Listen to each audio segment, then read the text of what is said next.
This is definitely one of the craziest trades in history. What if I told you Manhattan was once traded for a tiny little island in Indonesia? No joke, it's actually true.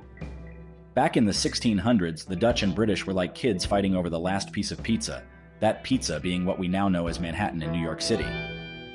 The Dutch ran a business called the East India Company, and they focused on spices. Back then, they really wanted full control of nutmeg, but the nutmeg was on this tiny little island called Pulau Rhun, which was owned by Britain. After years of fighting, the Dutch nabbed it in 1621.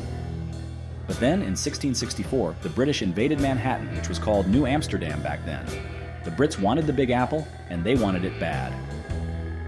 So, in 1667, they made a sweetheart of a deal.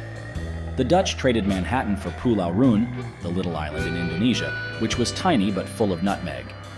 Imagine actually trading the Big Apple for a speck in the ocean. Today, neither country has these places. The US won independence and Manhattan is New York City, and Indonesia now controls the islands, now called the Banda Islands.